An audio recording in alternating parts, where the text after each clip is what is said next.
नाज़रीन अस्सलाम वालेकुम। नाज़रीन, जैसा कि आप जान चुके हैं कि पाकिस्तान की अक्सर सियासी जमातें बल्कि सारी की सारी ही अपोजिशन की जमातें इलेक्ट्रॉनिक वोटिंग मशीन्स और इंतखाबी इस्तिलाहात की मुखालफत कर रही हैं। उन इंतखाबी इस्तिलाहात की जिनकी मुखालफत के बावजूद गुज़श्ता दिन मुश्तरका जो सेशन हुआ पाकिस्तान की पार्लियामेंट का, वहाँ वो बिल जो 4 बिल्स का ताल्लुक जो था वो इंतखाबी इस्तिलाहात से था, इलेक्ट्रॉनिक वोटिंग मशीन से था, ओवरसीज़ पाकिस्तानी के वोट से था, वो वहाँ पर पास हो गए।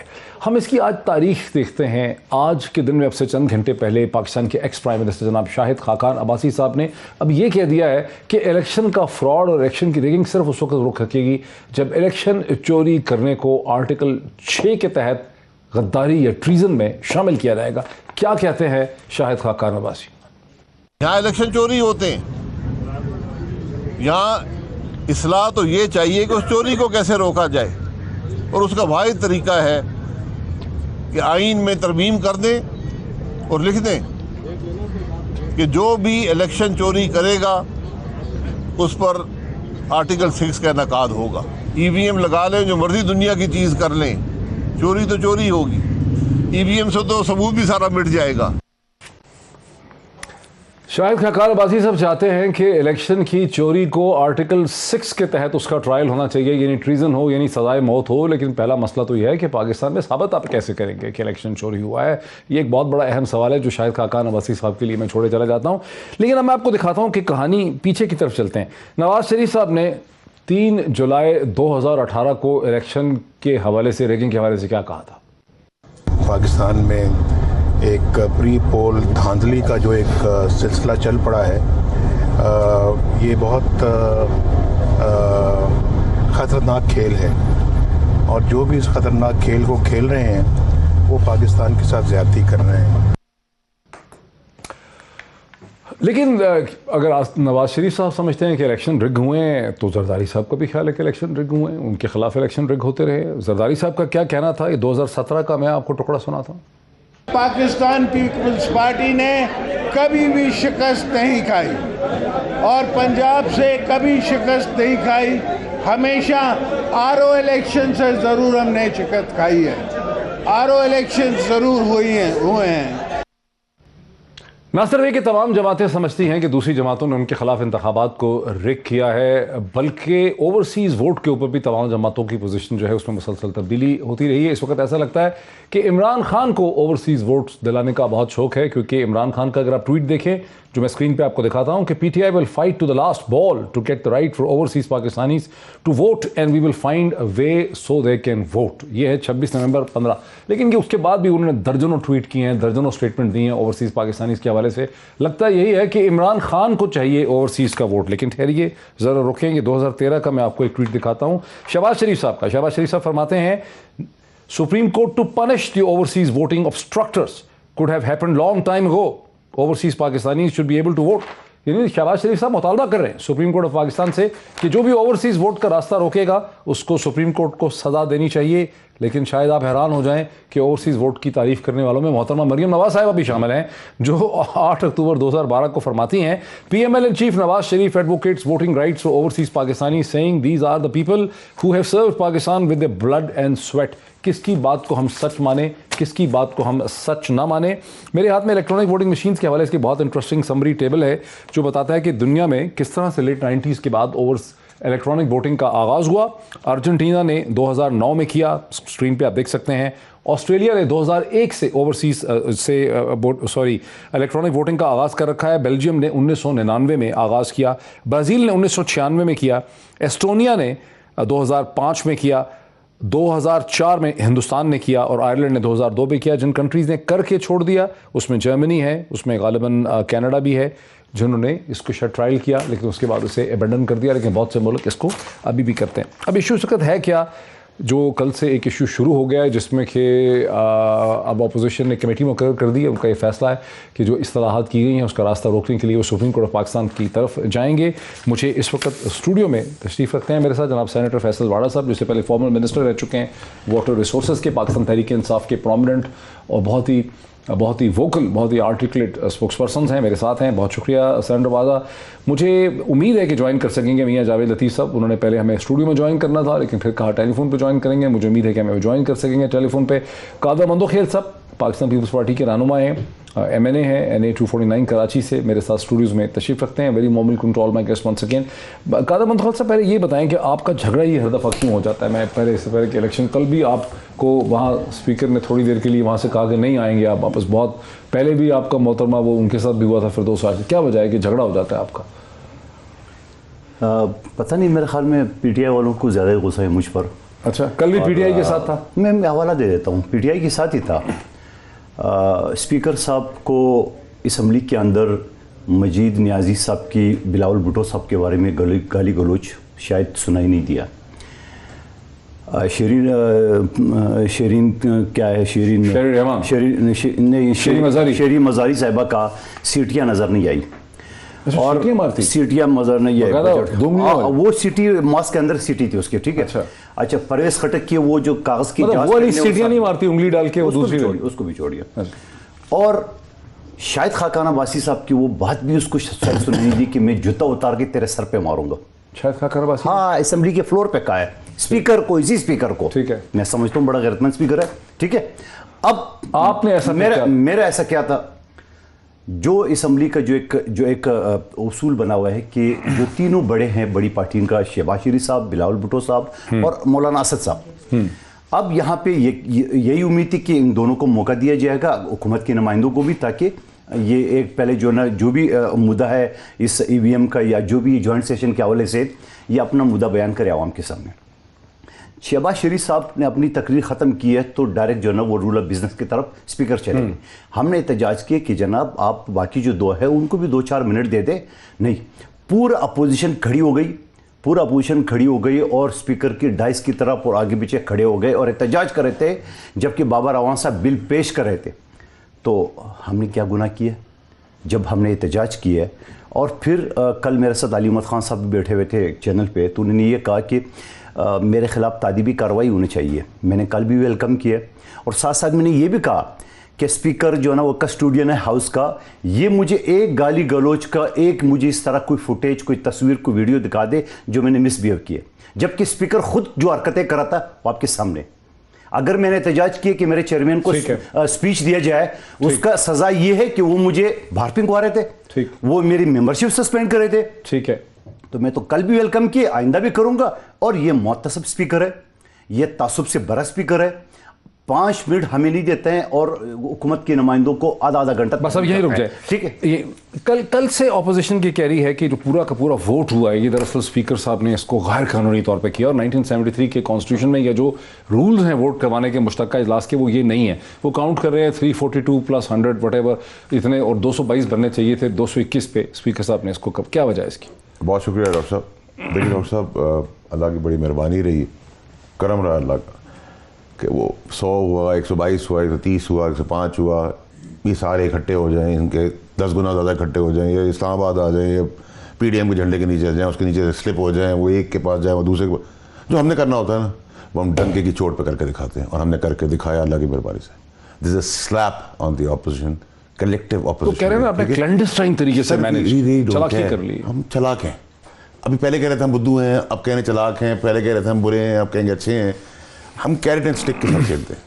ठीक है सर। हमारा जो मकसद था वो हमने अचीव किया, और ये मकसद मेरा अचीव नहीं।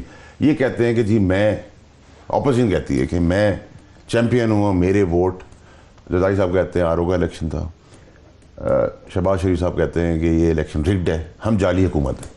एक मिसाल में एक डिबेट के लिए हम मान लेते हैं कि जो इन्होंने कहा, तो इनको तो सबसे पहले कूदना चाहिए था कि जी हमारे वोट आपसे 10 गुना ज़्यादा है। ऐसा सिस्टम लाएं जिसमें हम बता सकें कि आप झूठे हैं और हम सच्चे हैं। लेकिन पीछे भाग गए। ओवरसीज साहब अपनी फॉरेन इकोनॉमी को और फॉरेन अकाउंट्स को के लिए तो आप फॉरेन, ठीक है, उनके पास भागते हैं। इस पर बता ना वैसे, ठीक है, ओवरसीज के पास, ओवरसीज को आप सरमाया कहते हैं पाकिस्तान का, कि वो वहाँ चले गए हैं, कुर्बानियाँ दे रहे, लेकिन ओवरसीज को आप राइट नहीं दे रहे। अच्छा, ओवरसीज का डर क्या है?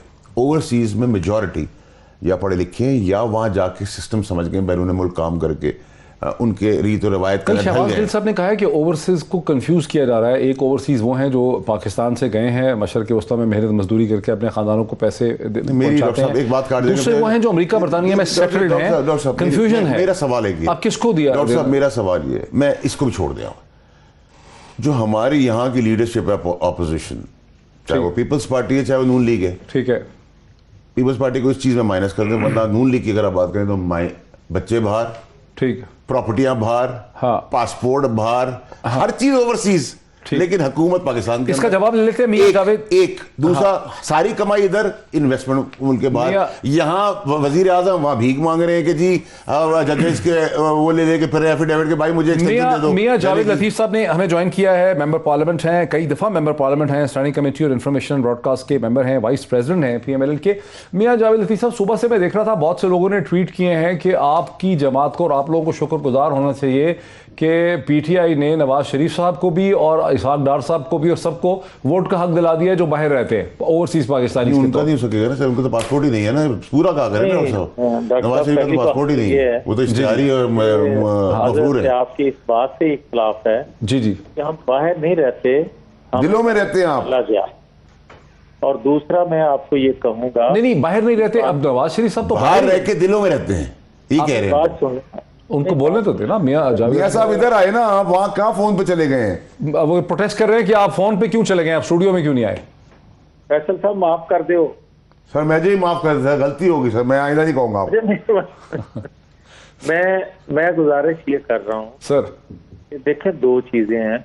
एक तो जो डॉक्टर साहब मैंने आपको अर्ज किया कि ये ज्यादती है, ये कहना है कि जिन्होंने नवाज शरीफ या डॉक्टर साहब वो इसहाकदार बाहर हैं, गुजारिश इतनी है कि एक तो इंशाल्लाह दिसंबर में आप देखेंगे पाकिस्तानी होंगे। अच्छा, दूसरा मैं आपको ये गुजारिश करूंगा कि कोई भी कानून बने, कोई भी आइन में तरमीम हो, कंसेंसस से हो तो उसका एहतराम भी होता है, उसको मुकद्दस जाना जाता है। जिस तरह आप देखें कि 1993 का जो आइन बना, उसको आज तक तमाम लोग जो हैं वो ना सिर्फ उसको मानते हैं बल्कि एहतराम भी करते हैं, उसके साथ खड़े। 18वीं तरमीम थी।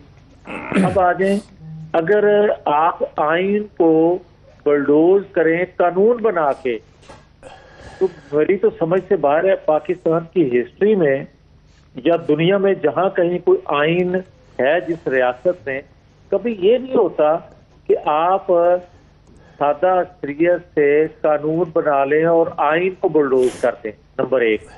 नंबर दो ये है कि आप जिद क्यों हैं कि हर हाल में इलेक्ट्रॉनिक मशीन लेकर आनी।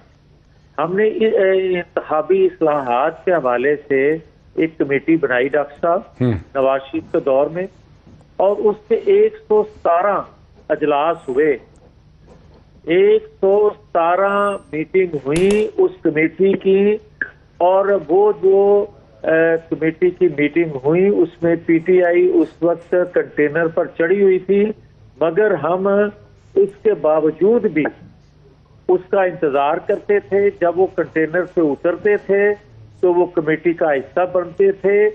जो कानून पास किया इन्होंने, मुतफिका peoples party, PTI, JUI, Jamaat Islami और मुस्लिम लीग ने किया। अब इन्होंने जो कमेटी बनाई, 3 अजलास अब तक हुए हैं कुल। मुझे ये बताएं कि जो कानून बनाया ही बदनीति की बुनियाद पर जाए, उस पर अमल कैसे होगा? सही, उसको कौन मुकद्दस जानेगा, उसका कौन एहतराम करेगा? तो फिर इसका मतलब है कि कानून बन गया है, लेकिन आप इसके खिलाफ इस सुप्रीम कोर्ट में जाएंगे, ये कह रहे हैं आप, इसका रास्ता रोकेंगे? अब आ जाए, एक सेकंड, अब आ जाए, कोई भी सादा अक्सरियत से कानून बनाया जा सकता है, ये बात दुरुस्त है, मगर कल जो कुछ हुआ, आप वो नंबर शो कर रहे हैं जो नंबर आपके पास थे नहीं। आपने ज्वाइंट सेशन में 221 नहीं थे इनके पास, 222 शो करने हैं, देन आप कर सकते हैं कानून साजी, मगर आपके पास तो 221 भी नहीं थे जो आप अनाउंस कर रहे थे। हम बार बार अंडे खरीदते हैं, इनको क्या मैथमेटिक्स का पता है, मगर कोई करने को लिए तैयार। ये कह रहे हैं मैथ्स का नहीं पता आपको। मियां जान लतीफ साहब, आप लोग किलो के हिसाब से अंडे खरीदते हैं जो दर्जन के हिसाब से खरीदने चाहिए। अब आप मैथ्स की और मैथमेटिक्स की बात करें, छोड़े ना मियां साहब, जैसे हुकूमत चल रही थी वैसे अब आगे चलेगी नहीं ना, आगे भी हम हैं और पीछे भी हम हैं, अब क्या करें मेरे भाई? नहीं, मेरी सुन लें, फैसल तो छोटे भाई हैं, ये जो भी कहेंगे मैं इनका एहतराम करता हूं। बहुत शुक्रिया मैं तो सर, बोलूंगा ही। बहुत शुक्रिया आपका। मगर मैं ये जरूर कहूंगा कि कल जो कुछ असेंबली के अंदर देखा लोगों ने, खुली आंखों ने, वो तो कोई झुठला नहीं सकता। यकीनन हम उसको चैलेंज करेंगे। अच्छा, इस पे तो मजीद बात करते हैं मियां साहब, लेकिन आपने एक बड़ी पते की बात की है और आप पाकिस्तान में और पीएमएलएन में वाहिद बंदे हैं जो टेलीविजन के ऊपर पब्लिक स्पेस में ये बात करते हैं। आपने कहा कि दिसंबर में इंशाअल्लाह ताला मियां नवाज शरीफ साहब यहाँ होंगे। बाकी लोग भी दबे अल्फाज में बात करते हैं कि बातचीत जारी है, मुलाकातें हो रही हैं, एलची जा रहे हैं, मियां नवाज शरीफ साहब वापस आ जाएंगे। अभी जब वो कोर्ट ये जो उसकी स्टेटमेंट आई है राना शमीम साहब की, उसके बाद भी यही तासुर रहा है कि मियां नवाज शरीफ साहब वापसी की तैयारी कर रहे हैं। लेकिन आप वाहिद बंदा है पीएमएलएन का जो टीवी पे कहता है कि मियां नवाज शरीफ साहब दिसंबर में वापस आ जाएंगे। इसकी क्या वजह है? आपको क्या पता है जो बाकियों को नहीं पता? नहीं, मुझे जो नजर आ रहा है वही पाकिस्तानी कौम को नजर आ रहा है, वो आपको भी नजर आ रहा है। आप देखें कि आज पाकिस्तान की मईशत का हाल, आज आप देखें पाकिस्तान के अंदर महंगाई का हाल, बेरोजगारी का हाल, और ये अगले दिनों में और बढ़ेगी। आप मुझे ये नहीं तो आपके पास कोई हल है इसका? यकीनन इससे पहले हल था तो कंट्रोल था महंगाई, नहीं था तो अब आप कोई हल देंगे कि तो हम आप पे ट्रस्ट करेंगे ना कि आप कह रहे हैं महंगाई इतनी हो गई है, ये हमारा हल है, जैसे मगरब में जमातें कहती है हम आके ये करेंगे। आप आके क्या करेंगे जिससे महंगाई ठीक हो जाएगी? सबसे पहले तो हम ये करेंगे कि कम से कम इनकी तरह बढ़ के मार के कि हम 3 दिनों में, 90 दिनों में, 1.5 साल में, 2 साल में हम जो है करप्शन भी खत्म कर देंगे, लोगों को फ्री खाना देना शुरू कर देंगे, बाहर से लोग नौकरियां लेने के लिए पाकिस्तान आ जाएंगे। ये हम नहीं कह रहे, मगर ये हम जरूर कह रहे हैं कि ये जो बढ़ती हुई महंगाई है रोज आए रोज, ये कम से कम हम कंट्रोल इंशाअल्लाह ताला ना सिर्फ कर लेंगे बल्कि हमने करके दिखाया हुआ है। और मैं ये अर्ज करूं, पीपल्स पार्टी से हमारा 1000 इख्तलाफ है, हम नजरियाती तौर पे एक दूसरे के मुखालिफ हैं, कल को भी हमने एक दूसरे के खिलाफ इलेक्शन लड़ना है, मगर पीपल्स पार्टी का दौर भी आप देख लें, क्या इससे बुरा दौर था या जरा पीपल्स पार्टी को ले आते हैं ना इसमें। मानो खेल साहब वो चले, उन्होंने आपकी तारीफ भी कर दी है कि भाई वो आप एक नजरियाती इख्तलाफ जरूर, लेकिन आप दोनों जमातों के पास पीएमएलएन और दोनों आप कह रहे महंगाई है, मार डाला, आटे की कीमत देखें, टमाटर की कीमत देखें, घी की कीमत देखें, शुगर की कीमत देखें, वो स्टेप्स तो आपको देने पड़ेंगे ना कि ये 4 या 5 या 6 स्टेप्स हैं जिसके ज़रिए हम कीमतों को नीचे लेकर आएंगे, हम IMF से कैसे डील करेंगे, हम अमेरिका से कैसे डील करेंगे, ये आपको बताना पड़ेगा ना कि हम IMF की क्या बात नहीं मानेंगे। जैसे IMF ने इनको कहा 170 रुपये को जाने दो, उन्होंने जाने दिया। IMF इनको कह रहा है टैक्सेस बढ़ाएं, यूटिलिटीज़ पे ये बढ़ा रहे हैं, आप क्या करेंगे? रिफ्यूज़ कर देंगे? पहली बात तो ये कि न्याजी साहब ये फरमाते थे कि पीपल्स पार्टी के नून लीग के दौर में 5000 या 10,000 अरब ये कर्ज ले चुके हैं और अगर मैं IMF के पास जाऊँ तो मैं खुदकशी को तरजीह दूँगा। खुदकशी आराम है, मैं उसको मशवरा नहीं दूँगा। आपको पता है अभी 17,950 हज़ार अरब अभी तक ले चुके और IMF के सामने जोली पिछले कर्जे वापस करने के लिए। ये पहले नहीं पता था। ये जो 126 दिन के धरने में 3 महीने में नया पाकिस्तान बनाना था, $1,000 उसकी भी बुआना था, एक उसकी, वो किधर गई वो बात है। और वो जो 200 मायशी टीम थी जिसका सरगना अरस्तु इनका चाइना का असद उमर साहब थे, सबसे पहले तो वो फेल हो गए पहले 6 महीने में। उसके बाद उसी पीपल्स पार्टी के वजीर खजाना अफीसिया को लाना पड़ा, फिर 1 हफ्ते के लिए हमादा जरा अपने को आजमाया, वो नाकाम हो गए, फिर वापस शौकत तरीन पीपल्स पार्टी के दौर को तो हमाया थोड़ा वो जो भी है एक हफ्ते के लिए ट्रायल तो कर लिए कि उसके बाद खारजा पॉलिसी कौन चला रहा है? पीपल्स पार्टी का वजीर। मुझे वो बताओ, इनके सारे का वजीर खारजा पॉलिसी चला रहा है। देखे तो ये पीपल्स पार्टी का नहीं था। शाह महमूद कुरैशी को तो मैंने कहा इनकी जो माशी टीम, इनकी जो सारे अरस्तु वो किधर गए, मेरा ये सवाल है। अब सवाल ये, अब सवाल सुन ले बड़े देखो 2-4 समझने वालों में, जब 3 महीने में उसने ऐलान किया मैं पीपल्स पार्टी के दौर को भी छोड़ता हूं जो से ज्यादा सस्ता आला थी।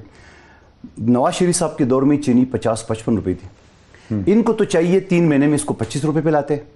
25 रुपए तो छोड़िए, उस 50-55 को मेंटेन नहीं कर पाए। ब्रेक ले लूं, ठीक है, 165 रुपए तक चले गए। अच्छा, और कौन वो कहते हैं 90 और कौन वो छोड़, वो जो भी है उनका 90 किधर है, 90 जरा हमें भी दुकान बता दे। अच्छा, उसके बाद उन्होंने क्या किया, वही चीनी चोर आटा चोर, वो तो ब्रेक ले लूं और ब्रेक के बाद फैसल साहब से समझते हैं, जनाब फैसल वाड़ा साहब से कि क्या करेंगे ये जो कुछ ऑपोजिशन कह रही आफ्टर द ब्रेक। नाज़रीन वेलकम बैक। गुफ्तगू को वहीं से आगे बढ़ाते हैं। जनाब फैसल वाडा साहब, एक चीज़ जो है वो दफन होने को नहीं हो पा रही है। बार बार अपोजिशन कहती है कि उसको इलेक्ट्रॉनिक वोटिंग मशीन के ऊपर एतमाद नहीं है। उनको ये शक है कि इलेक्ट्रॉनिक वोटिंग मशीन किसी तरह से इंटरनेट से जुड़ जाएगी, उसके रिजल्ट्स को कंट्रोल कर लिया जाएगा, या आपकी हुकूमत का कोई साजिश है, या इदारे कुछ कर देंगे, या कोई बैरूनी ताकत कुछ कर देगी। उनको शक है ये, आप उनको एतमाद दिला नहीं पा रहे। अच्छा, कि आपका कोई गलत इरादा है नहीं। डॉक्टर साहब देखिए, लॉजिकल बात करते हैं। डिजिटल पाकिस्तान, रोशन पाकिस्तान के तहत अकाउंट्स खुल रहे हैं, इसी मैकेनिज्म पे खुल रहे हैं। किस मैकेनिज्म पे? ये इलेक्ट्रॉनिक मैकेनिज्म के ऊपर खोल रहे हैं कि यहाँ वहाँ से बैठ के अब यहाँ अकाउंट खोल रहे हैं। वो कैसे खोल रहे हैं? वो मैन्युअली जाता है वहाँ फॉर्म देने और फॉर्म साइन करके ठप्पे वेरीफाई करते हैं। ये इसी टाइप की मशीन इलेक्ट्रॉनिक मशीन्स कर रही हैं। नादरा का डाटा जो है, नादरा के ID कार्ड ओवरसीज़ के बन रहे हैं इन्हीं मशीनों के तहत, इलेक्ट्रॉनिक मशीनों के तहत कि हम मैनुअल सिस्टम पर जा रहे हैं। यहाँ दुनिया के एग्ज़ाम्स जो है, बच्चों के एग्ज़ाम है, वो भी iPad और लैपटॉप्स होना शुरू हो गए हैं। आप कहते हैं कि हम उस निज़ाम को ना उसी बैकवर्ड निज़ाम में रहें, क्यों रहे? उसका रीज़न ये है कि आज तक जो माफियाज थे उनके एक सिलेक्टेड एरियाज थे। पहले तो आप शुरू हो जाए मैन्युअली, आप अपना नाम वोट चेंज कराते हैं। मैं हूँ डिफेंस का और मेरा वोट चला गया नाज़िमाबाद, ठीक है। दूसरा है कि वो झत्तों के बीच में आते हैं, वही फॉर्म लेते हैं, फॉर्म की पेटियाँ पहले मिल जाती हैं, ठप्पे लगते हैं, फॉर्म 45 जो है वो मिलता नहीं है आपस में, फिर तमाशा होता है और कोई भी एक्सेप्ट नहीं करता। हम कहते हैं ये रिस्क करते हैं, ये कहते हैं हम रिस्क है। अब एक चीज़ है जो मैन्युअली और इलेक्ट्रॉनिकली दोनों वेरीफाई करेगी। अगर मैंने इलेक्ट्रॉनिक में वोट मशीन में एक डाला है और वेरीफाई मैन्युअल भी एक हो रहा है, दोनों चीज़ें साथ साथ वेरीफाई होगी ना। आप उस मशीन पे नहीं सिर्फ आपका तकिया कर रहे हैं, तकिया कर रहे हैं। मसला क्या है आपका? मतलब क्यों नहीं आपको? मसला ये कि आप बैकवर्डनेस में अगर ये सारी जगह टेक्नोलॉजी इस्तेमाल हो रही है, आप क्यों बैकवर्डनेस का हिस्सा रहना चाहते हैं? आपका एतराज़ है क्या इस मशीन के ऊपर? ये स्मार्टफोन है, मेरे फैसल वाडा साहब कई कैल का है। ये मुझे बताएं, वहाँ 5% लोग जानते हैं इसको ऑपरेट करना। पाकिस्तान में 60 मिलियन है। नहीं, मैं सिर्फ मैं हम दोनों के हल्के की बात कर रहा हूँ। 5% लोग भी नहीं जानते हैं, ठीक है। अब मुझे बताओ, उस मशीन का जब प्राइम मिनिस्टर साहब इफ्तिताह करा था, 60-70 मिलियन स्मार्टफोन है पाकिस्तान में। 5% होंगे। डिफेंस कलेक्टर ने मेरे एरिया में नहीं है, पूरा पाकिस्तान डिफेंस कलेक्टर लाहौर नहीं है। आपके एरिया में लोग व्हाट्सएप नहीं यूज करते? ठीक है भाई, कितने % इस्तेमाल करते होंगे? 5% भी नहीं है। अच्छा, अब सुन लीजिए, जब वज़ीर-ए-आज़म साहब इसके इफ्तिताह करा था, आपको याद होगा 4-5 आदमी उसके साथ खड़े थे, सर ये बटन दबाओ, सर ये बटन दबाओ, सर ये बटन दबाओ, ठीक है। अब मुझे बताओ, जब वोटिंग के वक्त एक बुजुर्ग मेरे हल्के का या पाकिस्तान भर की जो गुंजान आबादी है या जो गरीब आबादी है, वहाँ जो एक बुजुर्ग आएगा, उसको बेचारे को क्या पता कौन सा बटन दबाना है। अच्छा, अब वहाँ पे जो बंदा खड़ा होगा वो कौन होगा, किसका एतमाद होगा, बताने वाला? आपका पोलिंग एजेंट? उसके अलावा $1.5 अरब बता रहा है इलेक्शन। पोलिंग एजेंट नहीं होगा आपका? होगा, वो बताएगा। वो कैसे बताएगा? पोलिंग एजेंट उधर बैठा होगा, मशीन यहाँ पड़ी होगी, उसको जाके उसको बताएगा कि भाई पहले ट्रेनिंग नहीं होगी। अच्छा, ट्रेनिंग कितने लोगों को? कि 8 लाख लोगों की। 8 लाख लोगों की नहीं है, वो तो 22 करोड़ है। 8 लाख लोग चाहिए जो अमला जो इस मशीन को कैरी करके और वहां ले जाए और उसको सिस्टम करे। आप क्यों नहीं ट्रेनिंग? एक दो सवाल और फिर फैसल वाडा साहब से जवाब ले ले। उसके बाद ये जो बता रहे हैं कि इधर वोट बटन दबाएगा, इधर वोट निकलेगा। अगर इन दोनों में फर्क हुआ, मशीन है ना, मोबाइल है, इसके अंदर जो मर्जी मैं कर दो, इसका फैसला कौन करेगा? नंबर 1, ये मशीन खराब हो गया तो इसका अल्टरनेट क्या है, ठीक है। ये मशीन कौन कैरी करेगा, रिजल्ट किसके हाथ में होगा? या तो डब्बे जो ना खोले गए, या तो सील खोले गए। इस मशीन के अंदर तो बड़ा आसानी से फीड हो सकता है सारे मामले। नंबर 2, अच्छा, उसके अलावा ये बताए कि इतना अरसा अब ये वैसी, मैं कहता कुछ कम 18,000 अरब ये ले चुका है, IMF के सामने झोली फैला के बैठे हुए, ये पैसे कहाँ से आएंगे? और इतनी कम टाइम में, जो 1.5 साल रह गए टोटल इलेक्शन में, इस टाइम में ये ट्रेनिंग कैसे देंगे, पैसे कैसे मैनेज करेंगे, मशीनें कहाँ से लाएंगे, और ये सारे सिस्टम पूरा कौम को ये अवेयरनेस कैसे देंगे? कोई जवाब नहीं है। नंबर 1, 37 एतराज़ात इलेक्शन कमीशन के, क्या वो दूर हो गए? आज मेरे साथ जॉइंट जस्टिस कमेटी में इलेक्शन कमीशन का सेक्रेटरी बैठा हुआ था, यही सवाल मैंने उनसे किया। मैंने कहा, सर आपके सामने 37 एतराज़ात आपने किया, वो क्या आपके खदशात दूर हो गए? कह रहे नहीं। मैंने कहा फिर? बोला आएंगे तो देखेंगे। तो मैंने कहा कैसे देखेंगे, अभी तो कानून बन गया। तो कानून बन गया तो पता क्या जवाब दिया? कानून मुल्क में बन गया ना, दहशतगर्दी नहीं होगी। हो रही कि नहीं हो रही? जवाब ये पूरे मीडिया ने, इलेक्शन कमीशन कह रहा है ये पूरे मीडिया के साथ है, लेकिन हम होने नहीं देंगे। नहीं, ये नहीं बोला कि नहीं होने दे, उसने ये बोला कि कानून तो बना हुआ है ना कि मुल्क में दहशतगर्दी नहीं होगी। फिर भी हो रही है। तो ये जो वोटिंग का मशीन का कानून बन गया, मगर उसको अभी हम देखेंगे, उसका ये चेक मतलब नहीं करेंगे, है, ठीक। हम चेक करेंगे। अच्छा, फिर मैंने सवाल उसे किया, ये बताओ, ये ये आगे जो- चलेगी बात आपकी, वो अच्छा, बेसिक बहुत चीज चलेगी। थी, बेसिक चीज थी ना। उन्होंने जवाब दिया कि ये मसले हैं इसके अंदर, लोग चेक कैसे करेंगे, बटन कैसे होगा, पता कैसे होगा, कितनी मशीनें चाहिए होंगी, कौन सिखाएगा, कॉलोनी में कैसे क्या ट्रायल टाउन होगा, में, ट्रायल क्या हुआ टाउन नहीं में। है। डॉक्टर साहब देखें, स्मार्टफोन आया था, हम इस्तेमाल करना आता था, आ गया ना। जब एक टेक्नोलॉजी, स्मार्टफोन हमारे हाथ में आया तो हम कर रहे हैं। तो मशीन भी हाथ में आ रही है, कहाँ है? अभी आ जाएगी सर। देखिए इसके टेस्ट एंड ट्रायल, देखिए मोडालिटीज के ऊपर 36 नुकात हमने इलेक्शन कमीशन के ले लिए ना, 37 ले लिए हमने, हम उसको देख लेते हैं उसके अंदर क्या है। देखिए हमें तो कोई प्रॉब्लम नहीं, बैठ के ये सजेशन दे, हम ये कह रहे हैं बेसिक प्रिंसिपली हम ईवीएम पे जाएंगे। अब उसके अंदर क्या मोडालिटी से बैठ जाए साहब, इसमें कोई प्रॉब्लम क्या है? पाकिस्तान के 2-3 दर्जन बड़े शहरों में, कराची, लाहौर, इस्लामाबाद, रावलपिंडी, पेशावर, कोयटा है, मुल्तान, फैसलाबाद, गुजरांवाला, डस्का, सियालकोट, एबटाबाद, इन शहरों में एक से ज़्यादा जगहों पर सर्किट हाउस, गवर्नमेंट हाउस में मशीन रखें, वहाँ सिपाही खड़े कर दें जो आके उसको देखना चाहिए। आपको अच्छा हाँ, ये ठीक है। क्यों नहीं कर रही है? कर लेंगे सर, ये मुझे अच्छा पता हो रहा होगा सर, ये प्लान का हिस्सा। आई रियली डोंट ये नो। क्या बात हुई? आप गवर्नमेंट की यही तरफ करने मुझे वाले तो, मैं हैं। तो मुझे काम नॉट इन द आप कमेटी। सजेशन नहीं दिए, पहले से प्लान यही करने वाले हैं। बिल्कुल यही, आपने जो नाम बताया, बंदा खड़ा होगा, वो बताएंगे बाबा आपके वोट इतने हो गए। नहीं, मैं तो कह रहा हूँ कि टेस्टिंग के लिए उसको रखते हैं। बड़ा आसान काम है, बड़ा आसान काम है। अव्वल तो मैं ये करूँ कि जब प्राइम मिनिस्टर साहब ने जॉइंट सेशन मुलतवी कर दिया, स्पीकर साहब को इख्तियारात दे दिया है, हम तो यही, आपने बिलावल साहब ने तकरीर की है कि भाई आपने जो आपको इख्तियारात दिया गया है, आपने हमें खत लिखा, हमने आपको जवाब दिया, हम एग्री है। फिर क्या हुआ, रातों रात आपने मैसेज भेज दिया सुबह जॉइंट सेशन है, आप कम से कम एडजर्न कर ले। उस 5-6 गिलास पानी पिए स्पीकर साहब ने, वो सुबह से जो है ना वो डिप्रेशन का शिकार था, वो गुस्सा उसमें मुझ पे निकाल दिया, कोई बात नहीं है। बात ये है, ये अभी इनके पास है पुख्तनख्वा हुकूमत, हाँ 8 साल से, ये वहाँ आजमा ले बल्दियाती इलेक्शन आ जाएगा, पता हाँ जी, जाएगा। क्यों नहीं किया? खैबर पख्तूनख्वा में क्यों नहीं किया ये एक्सपेरिमेंट? अभी करेंगे ना, इलेक्शन होने वाले। पूरे पाकिस्तान पे आप एक्सपेरिमेंट करना चाह रहे हैं, खैबर पख्तूनख्वा में 8 साल से आपकी हुकूमत है, वहाँ आपने इलेक्ट्रॉनिक वोटिंग मशीन क्यों नहीं चलाई? क्या पता हम कर रहे हो, ये क्या बात हुई? क्या पता करें, इंट्रोड्यूस करें, अभी जल्दी किया, अभी तो 2.25 साल पड़े हैं, हो जाएगा सब कुछ। नहीं, इलेक्शन तो दिसंबर में हो रहे हैं ना, अभी अगले महीने हो रहे हैं। सर, नहीं, वो ये जनरल कह रहे इलेक्शन हैं फैसल साहब, आप सीरियसली नहीं ले रहे, वो एक नहीं, हम लेते ही इल्जाम ही यही है सर। इल्जाम क्या आप? We don't take opposition seriously, that's the issue ना। ये और कॉन्फिडेंट है। हाँ, ये भी कह सकते हैं आप, ये भी आप कह सकते हैं। उनका इल्जाम भी यही है। ठीक है, तो है तो ठीक है, लेट्स सी। अभी तक तो जो हम ओवर कॉन्फिडेंस होते हुए जो करते आ रहे हैं वो करे जा रहे हैं ना। Accept कौन कर सी रहे नहीं हैं। हुई? आपने कौन सी? लियाकत ने बात सही की थी ना, ये वही बात कर रहे हैं क्या? कि मैं लाया गया, मुझे लाया गया, मैं आई नहीं हूँ। नहीं, उसे क्लियर कर दिया मेरे शो पे। वो तो फिर बाद में वो सॉफ्टवेयर अपडेट हो गया ना, आप लोगों ने करा दिया, आपका नाम भी ले लिया उसने। उसने कहा मैं लेके आया हूँ। हाँ, आप इतने डिसइंटरेस्टेड क्यों हैं इस पूरी चीज़ के अंदर, जबकि ऑपोजिशन कह रही है कि इसकी टेस्टिंग होनी चाहिए, उनको नजर आना चाहिए, आप कह रहे हैं बस देख लेंगे, करेंगे, ये है 2 साल है, ये क्या बात हुई? मुझे हम शो पे करें तो ज़्यादा अच्छा रहेगा ना, मज़ा आएगा। हाँ? इसका जवाब शो पे ही लें। नहीं, अगले महीने इलेक्शन शो हो पे रहे ले, हैं। तो शो ही चल रहा है। मैं आपसे यही तो बार बार कह रहा हूँ सर, इस चीज़ को समझने की कोशिश करें। क्या? हमने, इन्होंने हमारे रोड अटकाए हर चीज़ के ऊपर। अटकाने का क्या हुआ? किया वही, हुआ वही जो हम चाहते थे। ठीक है सर, हम पाकिस्तान की तकदीर बदलने अपनी तकदीर के लिए नहीं आए। ओवरसीज़ पाकिस्तानी गारंटी कर सकते हैं कि वो हमें वोट देंगे, इनको डर किस चीज़ का है?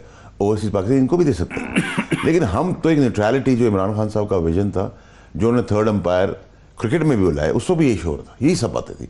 आज वो उसका हिस्सा बन गया। अब तो ये कि आप रिव्यू में जाएं तो वो आपको 0.1% की मिस्टेक की भी याद नहीं देते, हो रहा है ना। अब अगर आप ह्यूमनली चेक करें, अगर मुझसे आप पूछें क्रिकेट के बारे में, जो मुझे थोड़ा बहुत पता है, मैं कहूँगा अगर बहुत माइन्यूट है तो बेनिफिट डाउट में निकल जाना चाहिए उसे। लेकिन उन्होंने कहा नहीं, हम रिव्यू के अंदर 0.0001% में करेंगे। इस तरह आप इलेक्शन करवा रहे हैं, पाकिस्तान की तकदीर का फैसला करें जो लोग ऊपर आके बैठ रहे हैं। आप अभी पुख्तनख्वा में करें, अगले महीने से बल्दियाती इलेक्शन हो रहा है, आप आजमा के देख ले। आपका सूबा है, आपकी हुकूमत है। दूसरी बात नहीं, मेरी आपसे गुजारिश पता क्या है? हाँ, आप नून लीग, मौलाना, पूरी PDM और भी कोई दर्जन वर्जन बंदे को जमा कर सकते हैं, वो करें, हमारी पार्टी के भी कुछ ले लें।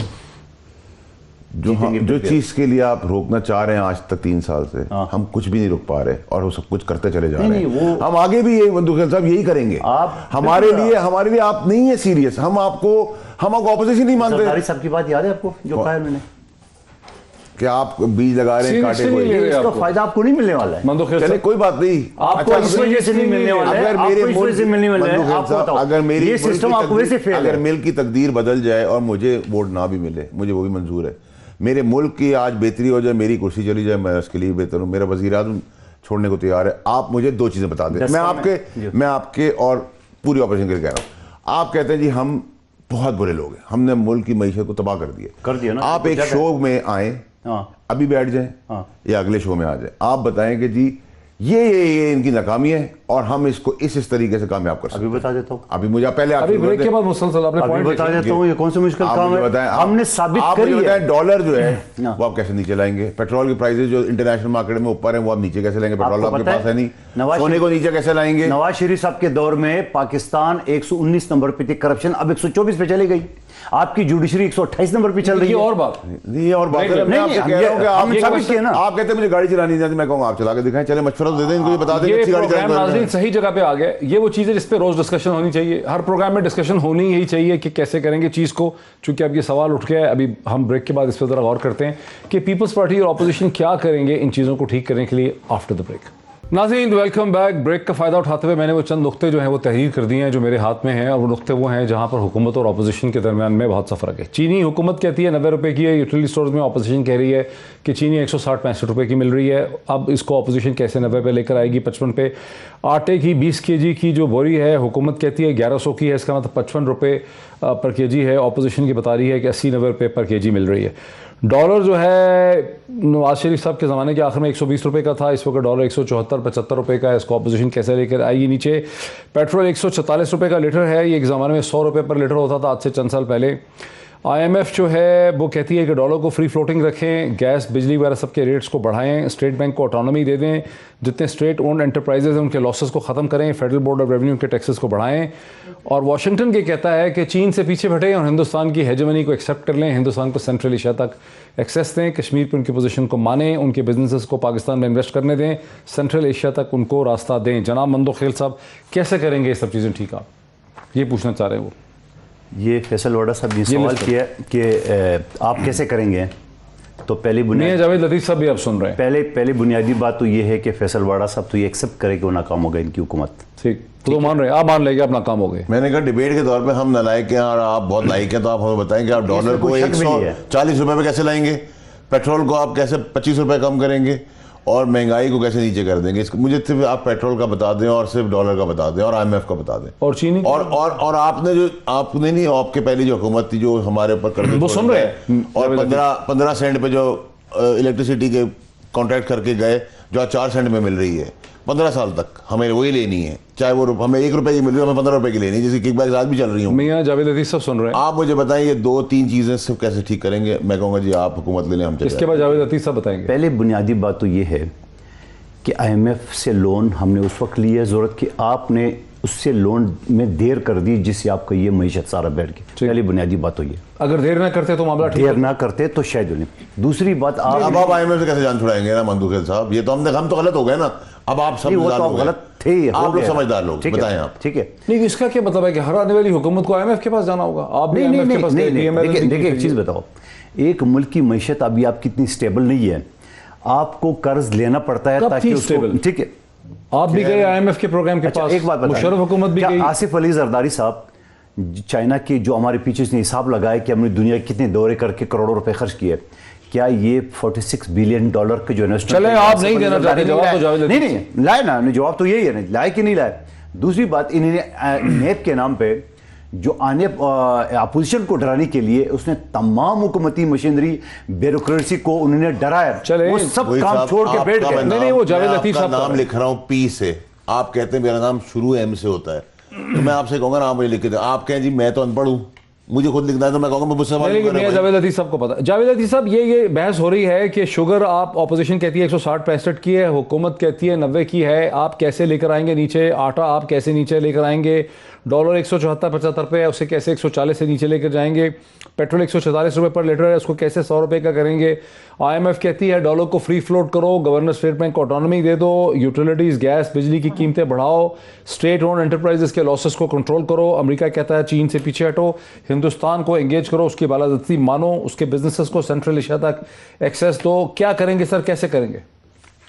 देखें डॉक्टर साहब, पहली बात तो यह है कि IMF को या वर्ल्ड बैंक को किसी से कर्जा लेना कोई गुनाह नहीं है, और दुनिया की रियासतें लेती हैं अपनी मईशत को संभाला देने के लिए। तो पाकिस्तान के अंदर भी IMF हो या दीगर कोई बैंक हो, उससे आप लोन लेते रहे, मगर आप उस इस्तेमाल क्या करते हैं, प्रॉपर्टी आपकी क्या है, असल चीज ये है। आप ये देखें कि हमने लोन लिया, हमने पाकिस्तान के अंदर दहशत गर्दी के खात्मे के लिए भी उसको खर्च किया, अंधेरों से मुल्क को निकालने के लिए बिजली के कारखाने भी लगाए, हमने इंफ्रास्ट्रक्चर दिया पाकिस्तान को, हमने पाकिस्तान के अंदर जो कारखाने बंद थे उनको खोलने के लिए राह हमवार की, नए कारखाने भी लगना शुरू हुए। अब आ जाए कि इनसे जो आमदन होती है, जब कारखाने चलते हैं, जब धुआं निकलता है, तो फिर उसकी आमदन से आप वो कर्जा उतारते हैं। ये बात गलत है कि कर्जा लेना ही गलत है, ठीक, कभी ऐसा नहीं होता। दुनिया की बड़ी रियासतें वो भी कर्ज लेती है, ठीक है। मगर इन्होंने अब आप करेंगे क्या? किया है, जो कर्ज लिया है बताएं कि वो खर्च कहाँ पे किया, और हमने जो कर्ज लिया मैं आपको बता रहा हूँ। अब आ जाए जो बात, ये कहते हैं हम नालायक निकम्मे हैं, हमसे गलत हुआ, आप ठीक कैसे करेंगे? यार मैं डॉक्टर साहब, ये आपने पहले भी सवाल किया था, मैं आपको पहले भी अर्ज कर चुका था, अब दोबारा दोहरा देता हूँ कि भाई हमारा दौर देखें, हमारे दौर में कोई बेहतरी थी, कर्ज भी ले रहे थे, लगा भी रहे थे, और पाकिस्तान के अंदर तरक्की हो भी रही थी, ये भी सबको इल्म है। अब आ जाए जो ये कहा जा रहा है कि अमेरिका कह रहा है कि चाइना से दूर हो और उसकी प्रॉपर्टी है इंडिया, तो डॉक्टर साहब बात यह है कि जब आप अंदरूनी तौर पर कमजोर होंगे, तकसीम होंगे, मईशत डूब रही होगी आपकी, तो यकीनन कर्जा देने वालों की शराइत भी बढ़ेगी और ताकतवर लोग आपको अपना एजेंडा भी देंगे। आप ये वाडा साहब का जवाब देने के 1.5 मिनट 1 मिनट रहता है, बिकॉज इन्होंने सवाल उठाया था, मेरा सवाल नहीं था, ये ब्रेक से पहले आपकी लाइन कटी हुई थी। जी वाडा साहब जवाब देते हैं, अब उन्होंने रेस कर दिए मियां जावेद लतीफ साहब ने। आप क्या रेस किया सर? वो कह रहे हैं कि हमारी हुकूमत का देख लें, हमारी हुकूमत किस तरह की थी, आपकी हुकूमत किस तरह की, हम कर्जा भी लेते थे, ये हालात नहीं किया। सर इतने जबरदस्त लोग थे, फिर क्यों मफरूर क्यों है, इश्तिहारी क्यों है, फिर क्यों वहाँ ये एफिडेविट लगा के अपनी वीजे की एक्सटेंशन मांग रहे हैं, क्यों ये कर रहे हैं काम? अगर इतने अच्छे लोग हैं, मैंने मुल्क में अच्छा, ये जवाब नहीं इसका, ये क्या बात है? इसका जवाब ये बन सकता है कि आपको फौरी तौर पे IMF के पास क्यों जाना पड़ा, अगर इनकी हुकूमत इतनी अच्छी थी। अगर मुझे 4 सेंट की जो बिजली है, वो 15 सेंट की बिजली कॉन्ट्रैक्ट 15 साल में चले जाए, मुझे आज भी महंगी बिजली के कर्जे और उसका गवर्नमेंट बॉन्ड के तहत, गारंटी के तहत मुझे उनका वो कॉन्ट्रैक्ट, चाहे मैं यूज करूं या ना करूं, उन कॉन्ट्रैक्ट का मैं क्या सॉवरेन गारंटी ये बात तो आपको पता थी, फिर कंटेनर पे बैठ के आपने क्यों दावे कि हम 3 महीने में नया पाकिस्तान बना लेंगे? मंदूखेल साहब, जैसे हम आप लोगों को अपोजिशन को थपकी लगाते हैं ना यूं करके, और अपना काम कराते हैं ना, आप काम कराते हैं, हम सिर्फ उसी तरफ लेके जा रहे हैं, आप आपको यूं करेंगे, ये सारी सारे के सारे आप, ये सारी चीजें आपके सामने थी, कर्ज भी वापस करना है, सब करना है, फिर आपने 3 महीने वक्त हमारा बिल्कुल खत्म हो गया, वक्त हमारा बिल्कुल खत्म हो गया, वक्त हमारा बिल्कुल खत्म हो गया। फैसल वाडा साहब का, मंदोखेल साहब का, मियां जावेद लतीफ साहब का बहुत शुक्रिया। फैसल वाडा साहब की बातों को सुनकर ऐसा लग रहा है कि इस वक्त तहरीक इंसाफ कम से कम 1-2 दिन तक खुश इस चीज पर रहना चाहती है कि जिन कवानीन का रास्ता रोक के रखा था ऑपोजिशन ने 60 के करीब, हमने उन्हें मंजूर करा लिया है। ऑपोजिशन ने हमारा रास्ता रोककर ऑपोजिशन नाकाम हो गई है। आगे क्या होगा ये आने वाले दिनों में साबित होगा। आज इतना ही, फिर आपसे मुलाकात होती है। बहुत शुक्रिया।